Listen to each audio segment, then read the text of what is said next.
I appreciated the invitation. I have to say it worried me a bit though, and for more reasons now. It coming in the wake of such provocative and revealing discussions than at the beginning. But I worried a bit because, only a bit though, I'm not an economic historian, but I'm accustomed to talking a bit about why I approach issues of labor from a kind of social location rooted in efforts to recapture the world views of workers themselves, and relate the politics of on-the-ground interactions to larger shifts in government structures. A trajectory that I feel that Paul explained more pointedly and clearly than I intended to take up today.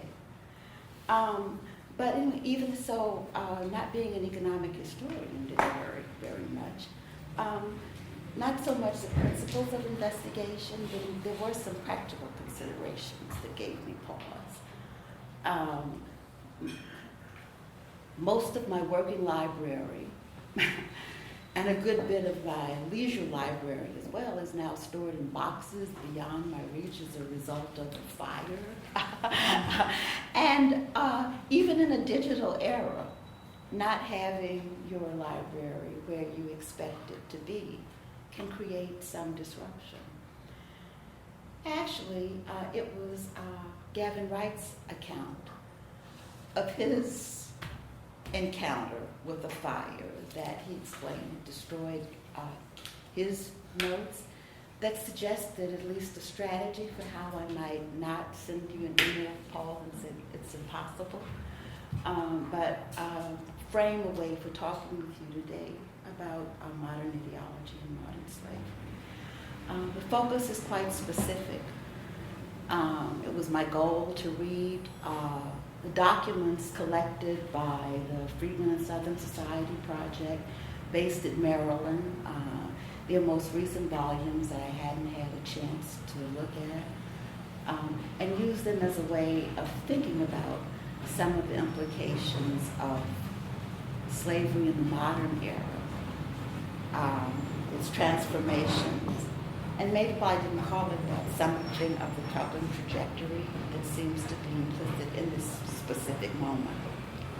Now I feel probably more than an intellectual commitment to making sense of the huge numbers of volumes that the members of this documentary editing project at Maryland have since the mid-1970s brought into public view. It's not only because I work with them, part myself, but for me, the collection, dissemination, reading, discussion, they're now even posted on the web. A document that I was able to find, I could locate on Twitter. I think the emergence into many different venues was, for me, a pretty special moment in the mid-1970s when archival research, historical investigation, and social movements connected, not always in comfortable or reassuring ways. But I see these documents in all of their various incarnations, from letterpress volumes to nuances on Twitter, as part of an accomplishment, meaningful accomplishment of bringing into open and public interest and discussion elements of what had been a hidden history. Indeed, it's not only in the United States that one now sees that trajectory of these documents. Colonial archives in England and in France are easily and readily available on the archives of the national websites. So I think that the implications of this shift in the location of the documents provides an opportunity to think again about Anne Laura Stoller's characterizations of the colonial past as being hidden and fraught and beyond reach. There's more to do, but it's the importance of that step that leaves me perhaps sometimes more attached than I should be to giving those documents, rooted as they are in the give and take of every day, a kind of a standing of principle and philosophy. So the talk today is taking a narrow focus. It takes a transitional moment, the shift from slavery to emancipation in the United States. A moment when one could argue that written contracts were becoming the vehicle when labor services as Walter were being converted to something else, as you had suggested some moments in the talk. Written contracts are probably never greater in number than in the aftermath of the American Civil War, when the Bureau of Refugees, Freedmen, and Abandoned Lands, a short-lived federal agency created by the United States Congress in 1865, supervised and enforced the development of new labor regimes in the former slaveholding states. The introduction, even requirement, of written employment contracts by the Bureau's agents, the reception and uses of these contracts by landowning ex-masters and northern plantation lessees and former slaves alike, and the adjudication and enforcement of contractual terms in state courts takes on little of the Anglo-American legends of contractual freedom that historian Amy Drew Stanley has so memorably analyzed in her book From Bondage to Contract. Indeed, with only slight exaggeration, one could describe the newly instituted world of labor contracts in the former slaveholding states as one of physical coercion, social subordination, dissension, and violent confrontation. Such encounters underscore the ideological and arguably culturally specific features of contract as a metaphor of freedom, as it was invoked by the liberal journalist E.L. Godkin. A contract, both in law and in political economy, Godkin wrote in his journal The Nation in 1871, is an agreement entered into by two free agents with full knowledge of its nature and under no compulsion either to refuse it or accept it. However, rather than a marker between freedom and coercion, labor contracts proved suitable, if unintended, instruments of racialized labor resubordination in the aftermath of slavery. Now, full development of this proposition is beyond the scope of my remarks today. Instead, I hope that a few glimpses into the process will be suggestive of how subordination was reconstituted, even with consent and with contract, to adapt the title of one of the many works by distinguished historian Robert William Bolton, whose title suggested, so Ellen admitted, the frame for today's discussion. First, I want to take an initial glimpse of the introduction of freedom of contract from a coastal rice-growing region of South Carolina along the Cooper River in the summer of 1865. Union Army Captain F.M. Montell introduced freedom of contract on the Cooper River at the end of a musket. The former slave Tober described the details of Montell's mode of persuasion to another Bureau agent as follows, and I'm quoted: "Mr. Montell had Tober cornered up against a brick chimney with the muzzle of a musket against his breast and ordered him to sign the contract." Now, the point of this example is not to put Bureau agents in a bad light. Their views of Southern society, racial slavery, and the prospects of emancipation were much too varied. By 1866, the Bureau's roughly 700 agents, while initially drawn chiefly from the commissioned ranks of the Army, and nearly half of the Bureau personnel were not military officers, but civilians.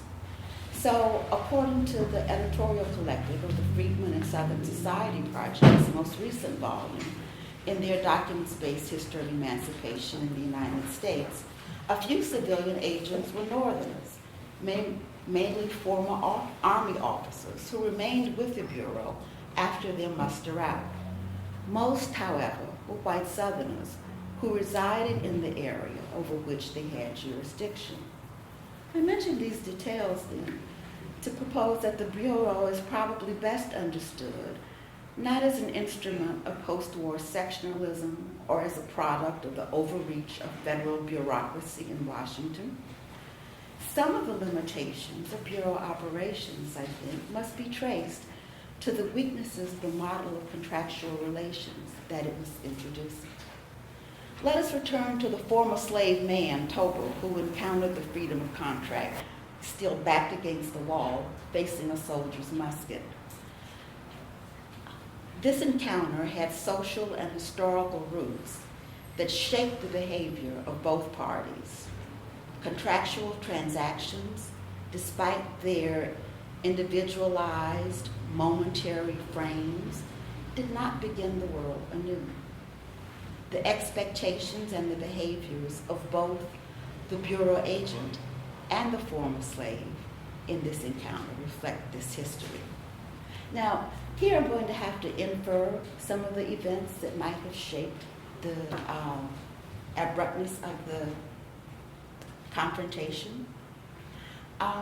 First, though, I think that landlessness had come to be understood by former slaves as a condition of signing contracts to work for an employer, was lurking in the shadow of their encounter. For former slave workers, to sign a contract to work for wages for a landowner required them to give up on one of the most widespread expectations about emancipation, namely that land, whether as restitution for previously uncompensated labor or loyalty to the Union, or whether land was viewed as an essential material basis of freedom, or whether it simply represented merely a home. Land, in some of these imaginings, was anticipated as being a component of emancipation.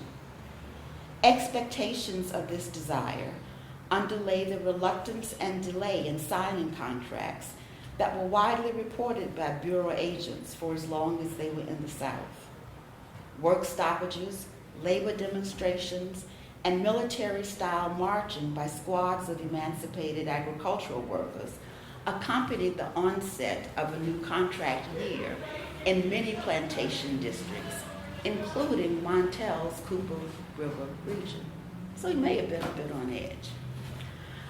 A second contributing factor, also influring, is that these kinds of collective demonstrations by ex-slaves fueled fears of insurrection, rumors of conspiracy, and imminent outbreaks of violence that landowners continued to report to Army headquarters. Anticipating violence, not distinguishing between a work stoppage and vagrancy, it seems likely that more than the Army Captain Montel's sort of private off-work, out of the office bargain with the Cooper River rice planter for 10% of any harvested rice crop he might collect from any laborers that he would contract, was helped to force the musket to his shoulder when he proposed a contractual labor arrangement to the former slave Tober. Neither Tober nor Montel came to the moment of contract, despite Godkin's imaginings of contract theory as isolated men. Under such circumstances of hostility, of fear, contracts did not have an impersonal, self-regulating beginning. A second glimpse of contractual relations attempts to take account of how historically specific features of the understanding or perception of contractual forms did not emanate from emancipated workers alone. In the mid-19th century, collective mobilization, the right to strike, and public claims to solidarity were still in the future, short as that future would prove to be in the United States, of wage earners in the United States. Public negotiations of contractual terms was understandably foreign to the understanding ideas of some bureau agents. For example, a printed circular written by Mississippi State Bureau official Samuel Thomas did not anticipate negotiation as being within the frame expected of laborers bargaining at the beginning of a new planting season in January of 1866. The bureau agent in this circular advised, "Many complaints are made that you did not regard a contract as sacred, quote. You failed to work as you agreed, acted as you pleased, and visited at a distance, deserting the crop when you knew that your employer would lose all by your failure to keep your contract. This is all wrong. Your contracts were explained to you and their sacredness impressed upon you again and again. You knew that when you make a contract, you are bound to give all the labor for which your employer agrees to pay. Efforts have been made by my officers to compel you to perform labor according to those agreements, that employers might have no excuse for failing to do their part." So, in this contractual imagining, there's probably more notion of divine sovereignty, the sacredness of contract, than there is of notions of a Puritan compact or a Puritan covenant that is influencing the agent's depiction of the sacred bonds of contract and their meanings. And in his account, there's certainly nothing of former slaves, likely New Testament notions of mutual obligations, of a divinely justified sacred compact. A third snapshot of the appearance of contracts in these early years reflects on how processes of contractual enforcement reproduced powers attached to the right of ownership of slaves after slave ownership itself was unconstitutional. And we also get a glimpse not only of the revival of the old claims of slave owning, but new obligations that are being generated by newly imagined liabilities of debt. A snapshot of these developments comes from Arkansas in early 1866, when a Texas planter sought assistance from an Arkansas bureau agent to arrest 2 children and a young woman who had left a plantation on the Arkansas River, where he had transported them to live. They left him to live with relatives and a maid who resided in a capital city that was nearby. Now, the planter recalled how the bureau agent had elicited the individual consent of the group of more than 100 workers to the wages that he promised them in the contract when they relocated. Individually, the planter reminded the agent, you called up each one, asked him or her if they had signed the contract I laid before you, and if they understood it at the time. And you further asked if they were still satisfied with it, to which questions they all replied promptly and positively in the affirmative.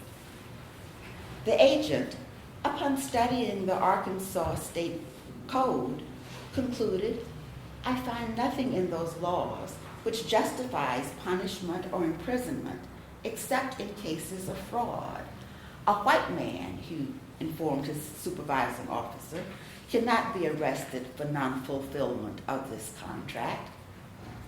Nonetheless, he thought that even though state law did not provide a basis for arrest, he felt that what he understood to be public policy, a new arena, demanded that he arrest the a young woman and the 2 children who had run off to be with relatives. He reasoned, if it is understood that the freedmen can violate their contracts ad libitum and become vagrants and pests, the whole laboring system of the South is ruined and the good order of society destroyed. And further, if one party is allowed with impunity to violate his contract, the other will also have the same liberty. And by this means, there will be a constant exercise of bad faith, resulting in general detriment to the country. I claim, he wrote, that it is an inherent right of the Bureau to preserve its own dignity, strength, and stability. And so, having reached this conclusion, he prepared to order the arrest and seizure of the 3 absent workers. The agent's superior officer approved the subordinate agent's transformation of a private wrong of contractual injury into a public crime, and added to the agent's decision a new basis for assessing damages. Because of the long distance, some 500 miles in this particular case, over which the planter had paid to transport these workers, any wages that the absent workers might have earned could be seized, and moreover, anyone who might have induced, his word, the ex-slaves to violate their contract, he pointed out to the subordinate agent, was also liable for damages. Looking at the dynamics of this transaction, it's hard to imagine that the fugitive slave law could have accomplished less. Together then, these 3 snapshots have captured scenes different than the idealized visions of contractual equality might have predicted. Violent physical coercion, absolute hierarchy as a model of workplace order, and the production of the powers of owning slave property in the face of the illegality of actually owning slaves. All of these features give these events a discomforting relevance. In these few instances, contractual freedom was complicit in the process by which a mastery akin to the powers of owning slave property can be glimpsed at ground level as part of the process of enforcing emancipation. It is therefore not separable from the interest that growing numbers of historians have expressed in the proliferation of contemporary patterns of exploitation akin to slavery in the face of the illegality of owning slave property.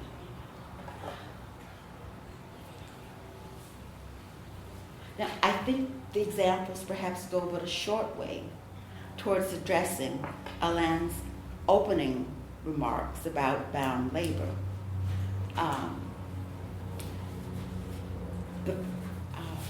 And to address the question of the possibility of an existence of a common discourse on the various forms of bound labor.